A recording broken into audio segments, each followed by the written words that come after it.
glad you've been able to connect with us today. Did you know that God created the church to be His masterpiece that displays the beauty and the power and the love of Jesus Christ to the world? So we're looking at a series that helps us to identify some of the vital elements of a Christian community. So as you listen to this message, I pray that you would hear God's invitation to you and the church that you're a part of.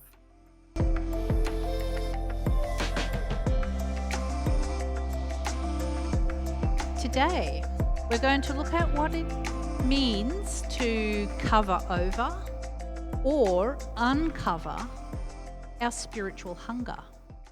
I suspect we're all familiar with physical hunger. It's when our stomach sends messages to our brain and says, feed me, feed me, feed me. And the messages that my brain receives is, feed me chips, feed me chips, feed me chips. I don't know if anyone else gets that message, but if you listened, you would hear it in me. So physical hunger is a familiar feeling because it has physiological sensations.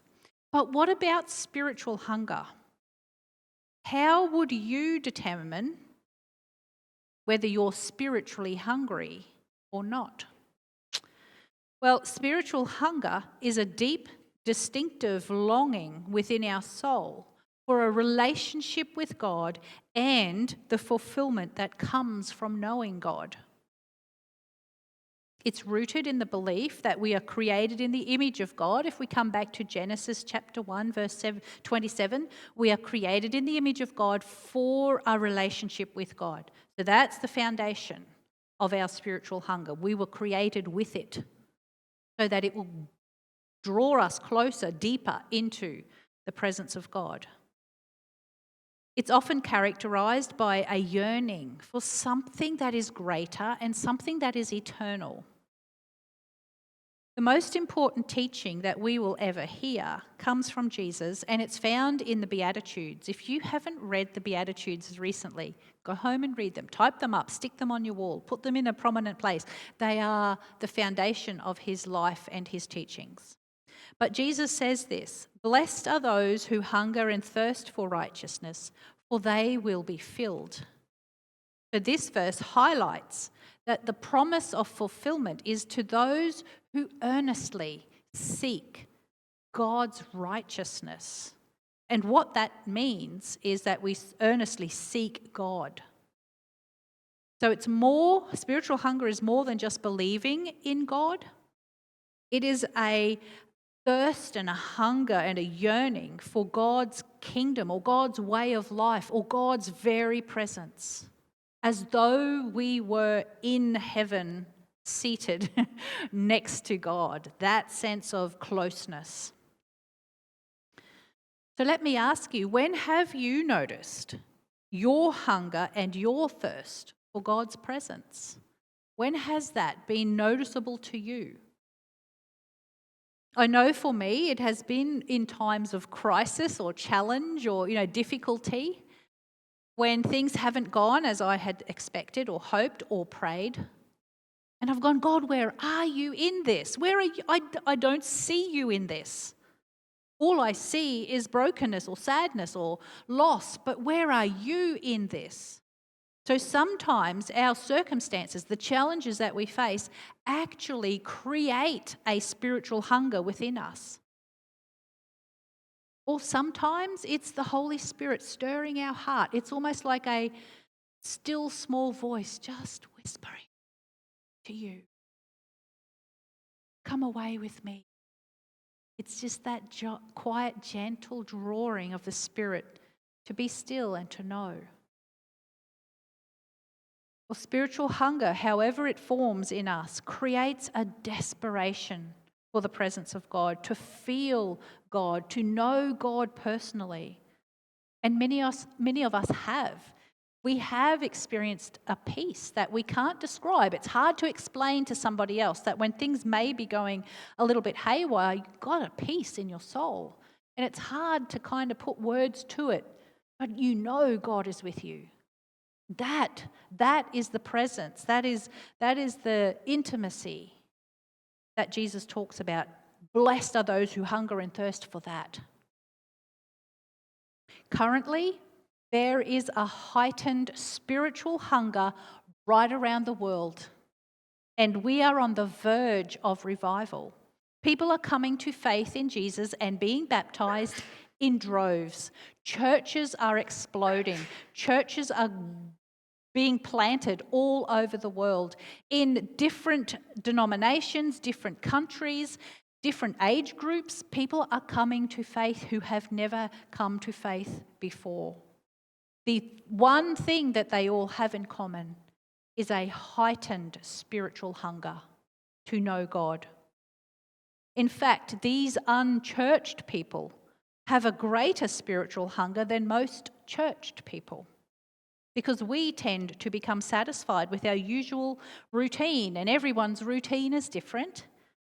But we tend to become satisfied with just, we read the Bible, we pray, we attend a small group, we come to worship, we sing some nice songs, hopefully our favourites, and we leave feeling somewhat encouraged, inspired, maybe challenged. And there's absolutely nothing wrong with that, because I consider myself a part of that cohort, that description. But it can be easy for us to slip into comfort, even entitlement, with our relationship with God. And so our spiritual hunger gets covered over by doing things for God, or busyness in life, or we become complacent in our discipleship, or we may be disappointed with God. And so it's like a little bit of a shovel of sand gets tipped onto our spiritual hunger. Or we simply prefer to be comfortable because we're okay. I'm all good, thank you very much. I'll get to heaven when I die, so why do I need to uncover a spiritual thirst and hunger for God? There's a good question. Why would we? Why would you sitting here today, why would you joining us online today, why would I standing up here preaching, why would we need to uncover spiritual hunger when we already know God? What is the purpose of us digging away that topsoil to find and lay bare our hunger and thirst for God? Well, if you know the Bible, you would know that for the most part, God is known by his people, but God's people haven't always hungered after God's presence. And those who did hunger for God's presence experienced incredible things. Read the Bible. On every page there are miracles that unfold because God's people were hungry for God's presence. But I want to take a quick look at a few biblical stories of where God is known but is not desperately sought after. And we'll start with the very beginning, because apparently that's a very good place to start. Adam and Eve in the garden. They heard the sound of the Lord walking in the garden at the time of the evening breeze, and the man and his wife hid themselves from God's presence, from the presence of the Lord among the trees of the garden. So if you know this story, you would know that Adam and Eve were tempted. They were told, eat that fruit from that tree. And it wasn't the fruit that they were hungry for, it was what the fruit represented. It offered them knowledge that made them independent from God. And according to the serpent who tempted them, the fruit offered the ability to Adam and Eve to be like God. And that was appealing to them. They knew God well, probably better than any one of us here. But their desire for God's presence was covered over by the promise of something else. And as a result, they hid themselves from God. They covered over their spiritual hunger with the promise of being able to know and do what they wanted. So right at the very beginning, God was known, But God's presence was not desired. It wasn't hungered and sought and thirsted after. Then we have Israel in the wilderness, worshipping the golden calf. When the people saw that Moses was so long in coming down the mountain, they gathered around Aaron and they said, "Aaron, make us gods who will go before us." And Aaron said, "Righto, take off your gold earrings that your wives and your sons and your daughters are wearing and bring them to me." So they did that. They took off all of their earrings, they brought them to Aaron, and he took what they had handed him and he made it into an idol cast in the shape of a calf, fashioning it with a tool. And then they said, "These are your gods, Israel, who brought you up out of Egypt." Like, what the heck? This is blatant rejection of God. Israel knew God. They knew what God had done for them. God had just delivered them out of slavery from the most powerful nation on earth. And God parted a sea for them to walk through on dry ground. If that doesn't blow your mind, I don't know what will. And then in the manna that God fed them in the wilderness with manna and with quail. And then when it was no water, water gushed out of a rock for them. This is miracle after miracle after miracle. They knew God, and yet they covered over their spiritual hunger because they were impatient. Moses is taking too long. We don't know what's happened with God. Come on, let's go back to the gods we used to worship in Egypt. I wonder how many times we've been impatient with God. And we've covered over our spiritual hunger by turning to other means of inspiration, other means of fulfillment, other means of joy, other means of peace. Many of Israel's kings encouraged idol worship. There were a few good ones who would occasionally destroy the idols and recall the people back to Jerusalem to worship, but there were also a lot of, dodgy kings. Hezekiah was one. He said, "You know what, it's a little bit hard for you to come to Jerusalem to worship. Just set up your own idols where you are and worship there." All the time these people knew God but covered over their spiritual hunger. Summed up so well in Jeremiah chapter 2. "What wrong did your ancestors find in me, that they went far away from me and went after worthless things and became worthless themselves?" In other words, God said, "What have I done wrong that you would cover over your spiritual hunger for my presence?" I can hear the ache in God's heart with that question. Both Israel and Judah, they knew God. God had come through for them time and time and time again. Yet they covered over their hunger and their thirst for God by seeking after other gods. Unfortunately, it doesn't get a whole lot better in the New Testament. John claims this: "Jesus was in the world, and the world came into being through him, yet the world did not know him. He came to what was his own, and his own people did not accept him." Once again, many people knew Jesus. They even followed him, and they worshipped him, and they cheered and they clapped for him. But when push came to shove, most of them did not hunger after his presence. Time and time again, God was known, but God's presence was not desired. Time and time again, God's people covered over their spiritual hunger with other things. So imagine how God felt to be so unwanted, so rejected, even at times despised by the very people that God made and loved. But then to come across people who did want God's presence, who did say, "God, we want you, I seek you, I will give my life to being in your presence." Just read some of those Psalms of David. Wow, that guy knew how to describe his passion for God. You see, when God's presence is wanted and desired and honoured, then God is able to do more in our midst. So I want to compare and contrast two towns in the Gospels. One place rejected Jesus, the other place welcomed him. And we'll just see the difference that spiritual hunger can make in our life. So reading from Mark chapter 6, verses 1 to 6. Jesus came to his own country, and his disciples followed him. And when the Sabbath had come, he began to teach in the synagogue, and many hearing him were astonished, saying, "Where did this man get these things? What wisdom is this which is given to him?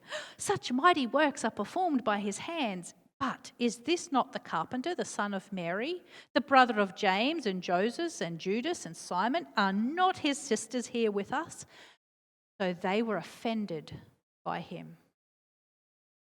But Jesus said to them, "A prophet is not without honour except in his own country, among his own relatives, and in his own house." Now he could do no mighty work there, except he laid his hands on a few sick people and healed them. And he marvelled because of their unbelief. Then he went about the village in a circuit teaching. Jesus was out of his senses. He was amazed at their unbelief. Only a few people wanted Jesus, and mostly that was for what they could get from him. Not wanting the presence of God restricts God's presence and therefore the power of God in our life or in our church or in our community. The people of Nazareth covered over their spiritual hunger with their tradition, and it prevented them from experiencing the miracles of God. But let's look at another town, the town of Bethany. Reading from Luke chapter 10. As Jesus and his disciples were on their way, he came to a village where a woman named Martha opened her home to him. She had a sister called Mary who sat at the Lord's feet listening to what he said. But Martha was distracted by all the preparations that had to be made. She came to him and she said, "Lord, don't you care that my sister has left me to do all the work by myself? Tell her to help me." "Martha, Martha," the Lord said, "you are worried and upset about many things, but few things are needed, indeed only one. And Mary has chosen what is better, and it will not be taken away from her." It was in Bethany that Mary broke with social tradition and sat at the feet of Jesus rather than serve in the kitchen. Her spiritual hunger was honoured by Jesus. And according to Jesus, she chose what was the better way, which is wanting and desiring to be in his presence. I'm reading from John chapter 11. When Martha heard that Jesus was coming, she went and met him, while Mary stayed at home. Martha said to Jesus, "Lord, if you had been here, my brother would not have died. But even now, I know that God will give you whatever you ask him." The presence of Jesus was wanted in Bethany. And even though this particular event sealed his death, it meant from this point on, he would be killed.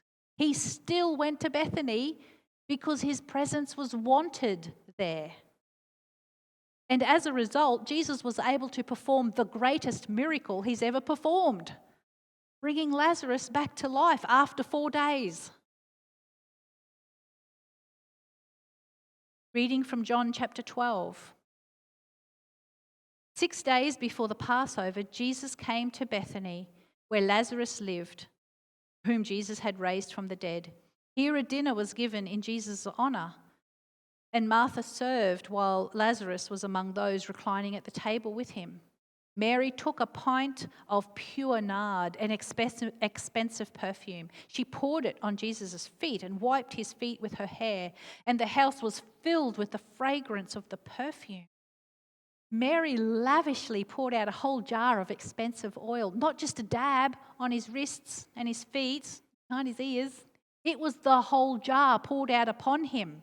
A year's wages broken open and poured on Jesus.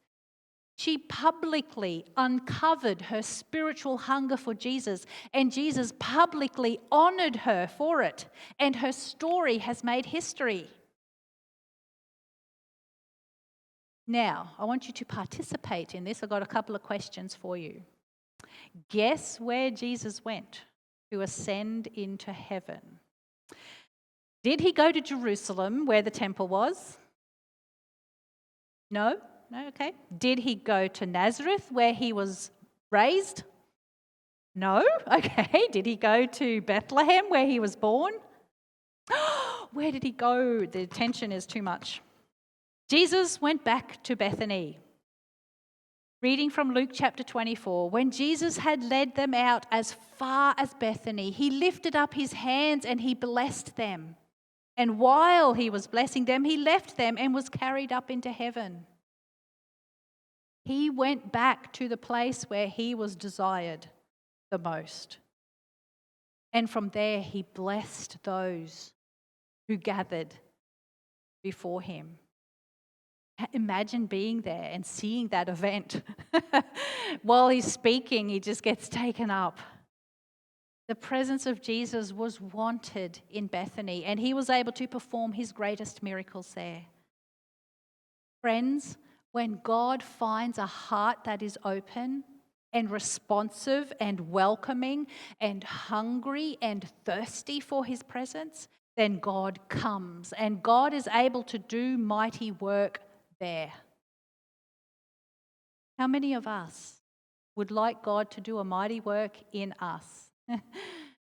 Would like God to do a mighty work in our family? Would like God to do a mighty work in this church and in this community? I know I do. I am desperate for God to do something amazing. So let me ask you, what would it be like to uncover a deeper desire for the presence of God in your life? What would it look like for you to hunger and thirst for more of God's presence in your life? Because the invitation for us today is to be continually aware and attentive to the level of our spiritual hunger. To notice the times and the places where we may have inadvertently allowed our hunger to be covered over by our busyness or by the desire just to be comfortable with where we're at, or by the temptation to do things in our own strength, or covered over simply by our complacency. When spiritual hunger is covered or buried beneath our fleshly desires or our worldly pleasures and treasures, or the temptation to do life in our own strength, then we ever so gently drift from God like a boat that's got a loose mooring. The rope is just only looped once around its mooring, and as the tide comes in, it sort of pulls it away and gently loosens that grip, and it's comes a foot away from, and then it's a meter away, and that is so easy for that to happen in our spiritual life.